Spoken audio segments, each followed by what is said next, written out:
Teman-teman, coba ingat beberapa tahun terakhir, mungkin sejak tahun 2000 hingga 2024. Semua yang terjadi begitu cepat, bukan? Perubahan begitu cepat dalam dunia digital, dalam kehidupan kita, dan bahkan dalam diri kita sendiri. Tiba-tiba kita harus beradaptasi dengan cara kita bekerja, berinteraksi, atau bahkan merasakan suatu hal. Dunia seperti berputar lebih cepat, dan kita seringkali merasa terperangkap di dalamnya, seakan waktu berlalu begitu saja, tanpa kita sempat merasakannya, sehingga kita bahkan bisa merasa kosong ketika dunia sudah begitu ramai dan juga disruptif. Di tengah semua itu, kita harus bertanya, teman-teman, apakah kita benar-benar terhubung dengan diri kita sendiri? Atau apakah kita tahu apa yang benar-benar kita inginkan dalam satu kehidupan yang begitu cepat berubah ini? Dunia bergerak begitu cepat. Orang lain tampaknya memiliki segalanya, tetapi kita merasa hilang dalam arus digital yang begitu konstan, berjuang untuk menemukan tempat kita di dunia ini. Inilah yang saya ingin ajak kita semua pikirkan, teman-teman. Dalam kecepatan itu, bagaimana kita bisa tetap menemukan dan menjalani tujuan hidup kita? Saat kita menyelami pertanyaan ini, saya ingin kita ingat satu hal. Menemukan tujuan hidup kita bukan hanya penting, tetapi sangat mendesak. Karena tempat tujuan dunia yang bergerak cepat ini akan membawa kita pergi begitu saja. Rasa urgensi ini itu belum pernah sepenting sekarang. Dan inilah mengapa saya membahas topik yang berjudul How to Find Your Purpose Life in Digital World That's So Disruptive. Bagaimana cara kita menemukan tujuan hidup kita di dunia digital yang begitu disruptif. Ada satu quotes dari Viktor Frankl yang cocok dengan hal yang akan kita bahas untuk kedepannya, yaitu menantang hidup adalah ekspresi sejati dari keadaan kita sebagai manusia. Oleh karena itu, akan lebih baik bagi kita untuk menemukan diri kita sendiri terlebih dahulu sebelum melatih terkait dengan kemampuan-kemampuan yang akan memberikan kita suatu kemampuan untuk berkontribusi ke masyarakat. Seperti interpersonal skill, bagaimana kita bisa melakukan suatu kegiatan uh, komunikasi yang efektif dengan orang lain untuk membangun suatu kontribusi di masyarakat. Oleh karena itu, kita akan membahas topik kita yang pertama, yaitu The Digital Dilemma. Mari kita lihat lebih dekat, teman-teman. Dunia yang sedang kita hadapi saat ini, era digital, meskipun menawarkan begitu banyak peluang, tetapi juga telah menciptakan budaya disruptif yang konstan. Kenapa demikian? Pemberitahuan yang berbunyi, scrollan tak ada habisnya, dan pesan-pesan yang mengalihkan kita dari yang menjadi benar-benar hadir, seperti teman-teman kita dan bahkan orang tua kita. Sangat mudah untuk kita merasa tersesat di dalamnya dan tenggelam di dalamnya. Chris McFall dalam TED-nya yang berjudul Human Behavior in a Digital World menyoroti bahwa lingkungan digital bisa beracun bagi kesehatan mental kita. Seringkali hal ini malah mengarahkan kita pada perilaku merusak diri sendiri. Ini disebabkan karena bombardemen digital yang konstan ini merusak realitas hidup kita, membentuk cara kita memikirkan terkait tentang diri kita sendiri dan orang lain. Dan dalam hal ini cukup menyimpang dibandingkan dengan dunia pada masa sebelumnya, sebelum ada yang namanya dunia digital itu. Kita hidup di zaman dimana kita merasa terdorong untuk membandingkan hidup kita dengan sorotan kehidupan orang lain. Berpikir kita harus sesuai dengan sekitar kita. Oleh karena itu, sebelum itu, coba kita pikirkan, seberapa sering sih kita terjebak dalam perbandingan diri kita sendiri dengan orang lain. Kita membuka Instagram, kemudian kita melihat terkait tentang kehidupan orang lain. Apa sih yang salah dengan diri saya? Kenapa saya tidak punya hal tersebut? Tiba-tiba muncul perasaan tidak cukup ketika kita membuka Instagram, TikTok, dan lain sebagainya, media sosial, yang dalam hal ini membuktikan bahwasanya ada suatu kondisi di mana memang media sosial memang memberikan suatu dampak positif, tetapi juga tidak dapat dipungkiri, dapat memberikan suatu dampak negatif, di mana seseorang merasa rendah diri, merasa harus terus memamerkan terkait tentang kehidupannya. Oleh karena itu, berdasarkan terkait tentang metrik-metrik seperti itu yang terjadi di dunia saat ini, bagaimana jika saya memberitahu kita bahwa perbandingan itu sendiri merupakan jebakan, teman-teman? Karena sejatinya ini bukan tentang kehidupan orang lain. Ini tentang menemukan hidup kita sendiri. Dunia digital itu dirancang untuk menarik kita ke dalam perbandingan. Tetapi dengan melakukannya, dia mencuri perspektif unik kita sendiri. Dia meyakinkan kita bahwa kita harus menjadi orang lain untuk dianggap penting. Disinilah bahaya sebenarnya. Kehilangan terkait tentang pandangan dari diri kita yang sejati, teman-teman. Sehingga dalam ini tantangannya itu bukan hanya tentang menavigasi dunia ini dengan kebisingan itu sendiri, tetapi tetap teguh untuk mencari tahu apa yang benar-benar penting untuk diri kita sendiri. Digital adalah tempat yang bisa kita gunakan untuk membangun kita sendiri terkait tentang hal-hal yang kita inginkan, ingin kita kejar, tetapi juga bisa menenggelamkan diri kita dalam satu gangguan. Gangguan di mana kita bisa merasa melakukan pengasihan dan diri yang terlalu berlebihan, dan hal ini saya rasa merupakan hal yang sangat destruktif, teman-teman, dan sangat berbahaya. Sehingga pada akhirnya pilihannya ada di tangan kita. Apakah kita mau menggunakannya dengan baik, atau sebaliknya kita ingin menggunakannya dengan mengikuti keinginan kita yang memang dalam hal ini belum bisa kita batasi dengan baik, karena kita belum punya tujuan hidup. Oleh karena itu, ini menjadi suatu hal lebih penting lagi, teman-teman, untuk kita menemukan tujuan hidup kita. Inilah sebabnya kenapa saya mengatakan bahwa sebelumnya tujuan hidup itu belum pernah sepenting sekarang, teman-teman.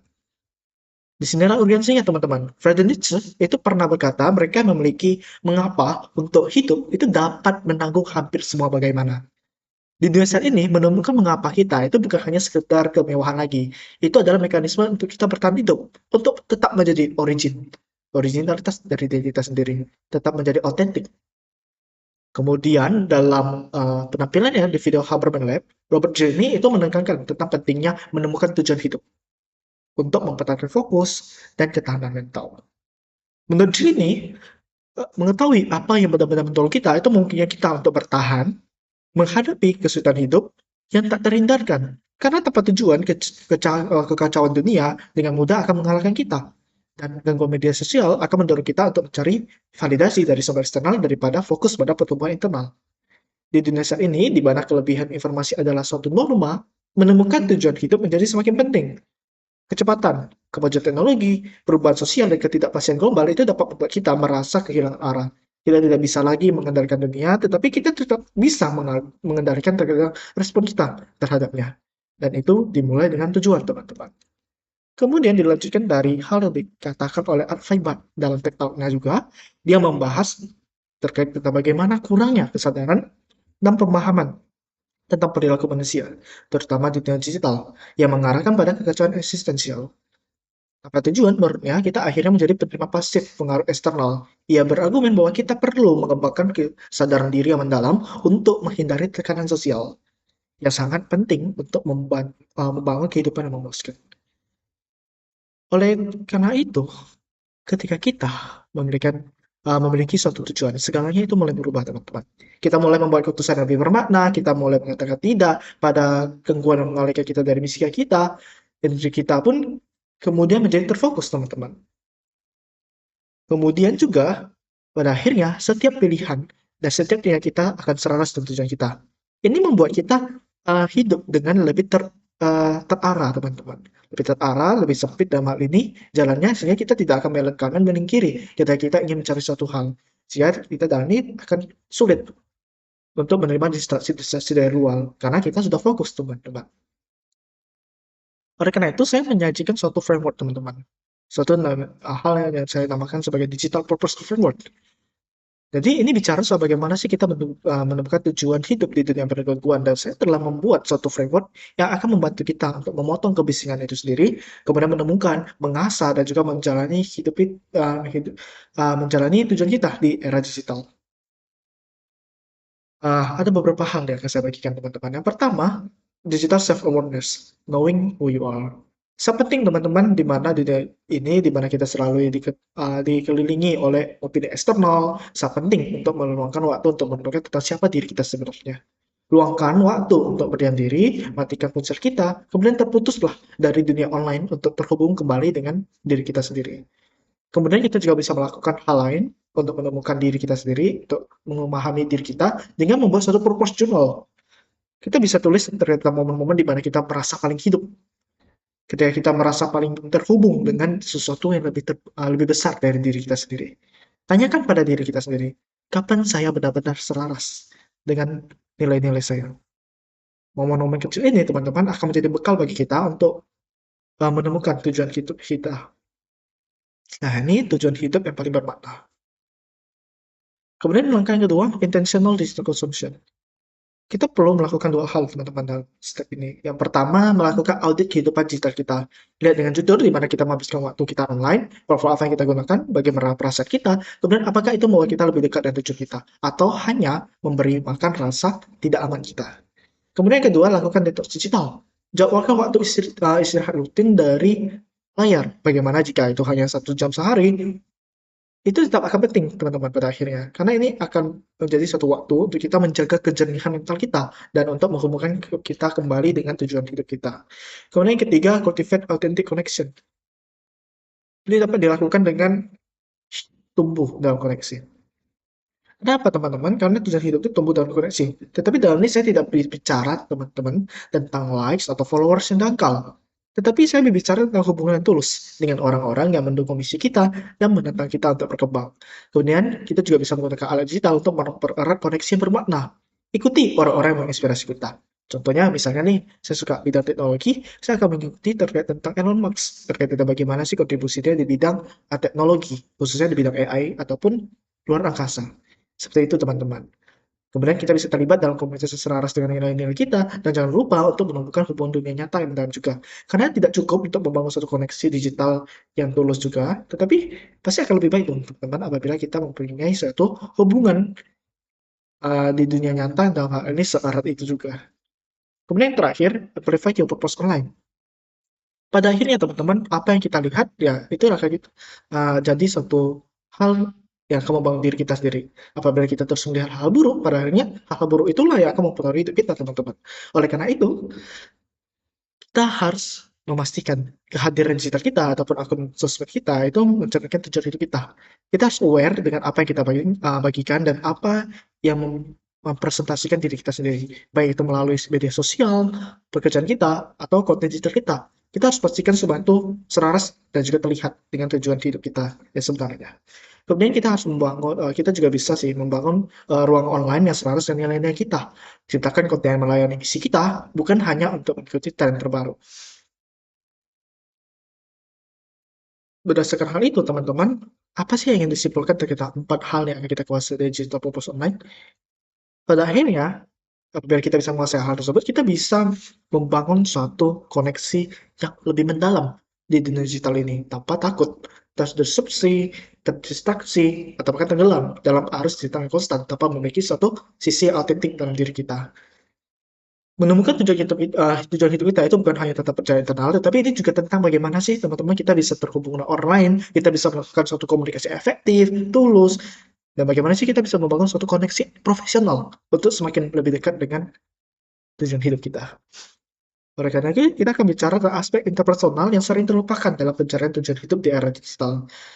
Dalam sebuah TED Talks yang berjudul The Need for Human Connection and Why It Starts with Ourselves, seorang ahli hubungan interpersonal yang bernama Maury Carroll itu berbagi pengalaman, teman-teman, terkait bagaimana sih krisis pribadi mengajarkannya pentingnya koneksi autentik.